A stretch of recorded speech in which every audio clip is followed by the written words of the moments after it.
Sebuah dusun di Langkahan Aceh Utara nyaris hilang karena terjangan banjir bandang. Warga pun sudah sepekan tinggal di tenda-tenda darurat.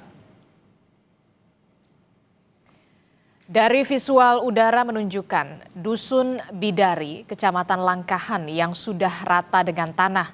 Puluhan rumah sudah tak tampak karena hanyut diterjang banjir bandang pada Rabu pekan lalu. Sejumlah rumah yang masih berdiri pun sudah tampak rusak parah ditutupi material lumpur.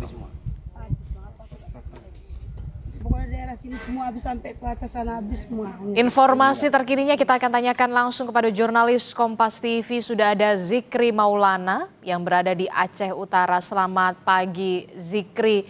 Zikri, bisa Anda gambarkan proses pembersihan rumah yang hancur diterjang oleh banjir dan juga longsor di sana seperti apa? Sudahkah ada bantuan alat berat yang masuk ke wilayah Anda di Aceh Utara, Zikri? Ya, baik. Selamat pagi Adisti dan juga saudara. Untuk terkait pembersihan longsoran maupun rumah warga akibat diterjang banjir bandang ini, memang jika kita lihat di sejumlah perkampungan masyarakat ini, terutama di Kabupaten Aceh Utara, hingga saat ini belum ada proses pembersihan rumah-rumah warga maupun puing-puing rumah warga yang diterjang banjir bandang. Begitu Adisti.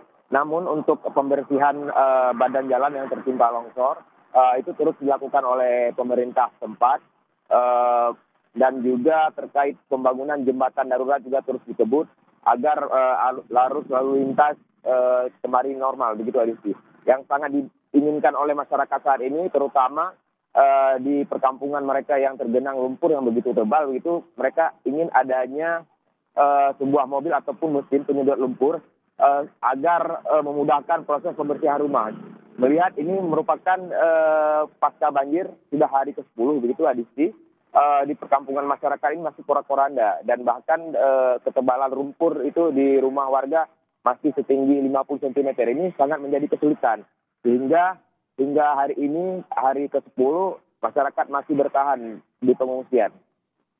Oke, jadi sampai saat ini di hari ke-10 belum ada proses pembersihan dengan menggunakan alat berat karena memang lumpur juga masih cukup tebal, bahkan mencapai 50 cm tadi Anda sebutkan. Warga sendiri masih berada di posko pengungsian. Bagaimana kondisi mereka? Apakah mereka sudah ada laporan ada terserang penyakit atau seperti apa? Nah, untuk kondisi masyarakat di pengungsian sendiri memang di sebagian daerah ini terutama di Aceh Utara sangat mengkhawatirkan begitu. Bahkan mereka menempati pos pengungsian secara mandiri dengan membuat terpal untuk mereka bisa bermalam dan tinggal sementara di pengungsian. Bahkan hingga saat ini belum adanya tenda-tenda yang cukup layak untuk mereka tinggal, dan kondisi pengungsi sendiri hingga hari ini mulai tidak sehat. Mereka pada terserang penyakit, terutama itu anak-anak dan juga lansia. Dan obat-obatan sangat dibutuhkan oleh masyarakat, terutama pos kesehatan. Selain itu, masyarakat juga sangat membutuhkan air bersih, dikarenakan kondisi banjir dan lumpur seperti ini maupun air bersih itu sangat sulit didapatkan. Apalagi jika pun masyarakat memiliki sumur, itu air mulai berbau begitu Adisti. Dan perlu diketahui juga banjir yang terdampak di Aceh Utara ini ada sekitar 25 kecamatan. 2 kecamatan lainnya tidak terdampak. Dikarenakan total kecamatan di Aceh Utara ini ada 27 kecamatan.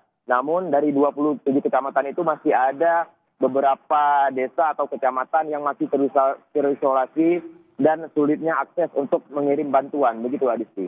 Oke, jadi di hari ke-10 warga terdampak banjir dan juga longsor di posko pengungsian ini sudah mulai terserang penyakit. Bantuan obat-obatan saat ini juga dibutuhkan, termasuk juga pendistribusian air bersih yang sampai saat ini juga masih dibutuhkan warga terdampak bencana banjir dan juga tanah longsor di Aceh Utara. Terima kasih informasinya, jurnalis Kompas TV Zikri Maulana melaporkan langsung dari Aceh Utara.